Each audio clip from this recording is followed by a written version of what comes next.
नमस्ते प्यारे विद्यार्थियों। आज हम चर्चा करेंगे छायावाद के प्रमुख कवि जयशंकर प्रसाद द्वारा रचित उनकी प्रसिद्ध कविता पेशोला की प्रतिध्वनि में संकलित अग्रिम कुछ पंक्तियों की, जिसमें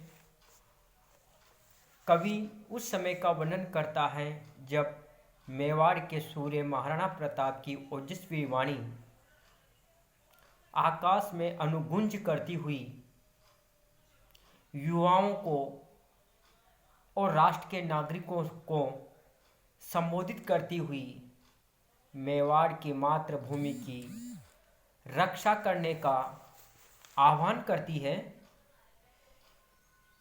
जैसा कि कवि ने पिछले हंस में कहा था कि इस मेवाड़ की भूमि पर ही नहीं बल्कि संपूर्ण भारत भूमि पर ऐसा कौन व्यक्ति है जो महाराणा प्रताप के शेष कार्यों को पूरा करने की क्षमता रखता है और मातृभूमि के लिए बलिदान देने के लिए तैयार रहता है। कवि महाराणा प्रताप की अनुगुंज को अपनी पंक्तियों के माध्यम से अभिव्यक्त करते हुए कहता है कि दुर्बलता इस अस्थि महस की, ठोक कर लोहे से, परख कर वज्र से, प्रल्योल का खंड के निकस पर कसकर, चूर्ण हस्ती पुंज सा हंसेगा हट्टास कौन है, साधना पिशाचों की बिकर चूर चूर होके, धूलि सी उड़ेगी किस द्रप्त पुत्कार से, कौन लेगा भार यह जीवित है कौन, सांस चलती है किसकी कहता है कौन, ऊंची छाती कर मैं हूँ मेवाड़ में। इस पद्यावतरण में कवि जयशंकर प्रसाद ने मातृभूमि की रक्षा और गौरव का भार ग्रहण करने वाले राणा प्रताप जैसा पराक्रमी व्यक्ति से आह्वान करता है और कहता है कि पिछोला झील में राणा प्रताप का वही ओजस्वी स्वर प्रतिध्वनित हो रहा है जो कह रहा है कि आज मेवाड़ की भूमि पर महाराणा प्रताप जैसा पराक्रमी व्यक्ति नहीं है। इसलिए ऐसा कौन शौर्य संपन्न व्यक्ति है जो अपने हड्डी मांस से बने नश्वर शरीर का मोह छोड़कर उसे लोहे के समान कठोर बनाकर राणा प्रताप की मातृभूमि को विदेशी आक्रांताओं से मुक्त कराने की प्रतिज्ञा का निर्वाह कर सके। दुर्बलता इस अस्थि मांस की, ठोक कर लोहे से, परख कर वज्र से, प्रल्योल का खंड के निकस पर कसकर, चूर्ण हस्ती पुंज सा हंसे का अट्ठास कौन।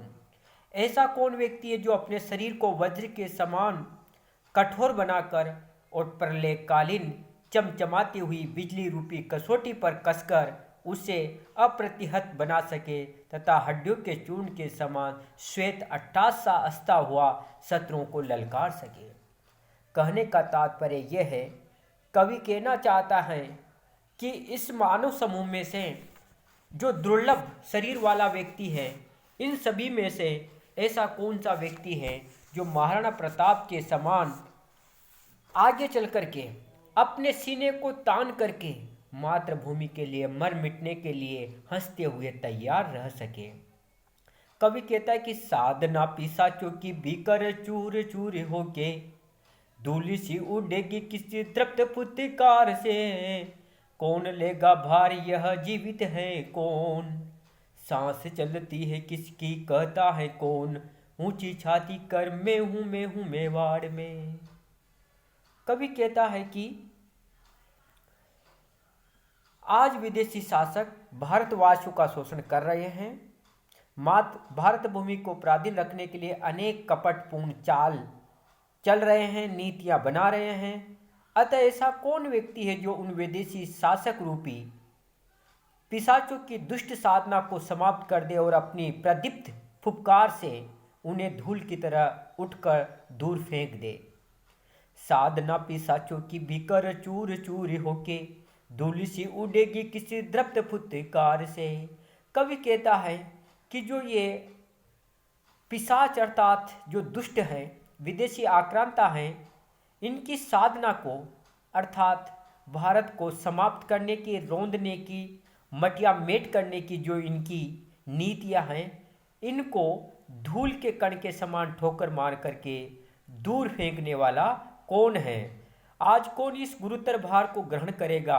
कौन लेगा भार? यह जीवित है कौन? आज किसमें इतनी जीवंतता है? आज कौन स्वयं को पराक्रमी आदर्शों का पालन करने वाला तथा मातृभूमि की गौरव गरिमा के प्रति अभिमान रखने वाला मानता है? सांस चलती है किसकी, कहता है कौन, ऊंची छाती कर। आज किसकी छाती में अपनी मान मर्यादा की ओजस्विता है? और कौन कह सकता है कि मैं हूँ मेवाड़ में, कि मैं मेवाड़ में हूँ, मैं राणा प्रताप की प्रतिज्ञा को पूर्ण कर सकता हूँ। कहने का तात्पर्य है कि भारत भूमि को स्वतंत्रता दिलाने के लिए राणा प्रताप जैसे पराक्रमी और दृढ़ प्रतिज्ञा वाले व्यक्ति की आवश्यकता है। ऐसा व्यक्ति ही भारत के स्वाभिमान की रक्षा कर सकता है और प्राणों की बाजी लगाकर देश के गौरव को बचा सकता है। पिछोला झील में आज भी वही ओजस्वी प्रतिध्वनि गूंज रही है और निरंतर भारतीय नागरिकों से आह्वान कर रही है कि महाराणा प्रताप के उत्तराधिकारी के रूप में उसके शेष कार्यों को करने के लिए ऐसा कौन व्यक्ति है जो स्वयं आगे चलकर के मातृभूमि के लिए मर मिटने को तैयार है। इस पद्यांश में कवि ने अंग्रेजों के शासनकाल में लिखी गई इस कविता में राणा प्रताप की प्रतिज्ञा को आधार बना करके राष्ट्र प्रेम की ओजस्वी अभिव्यक्ति की है। लोहे से ठोकना, वज्र और प्रलय उल्काखंड से कसना आदि वाक्यांशों में प्रतीकात्मक शैली का प्रयोग करते हुए उन्होंने बलिदान, त्याग, शौर्य, साहस, धैर्य आदि का पटाक्षेप किया है।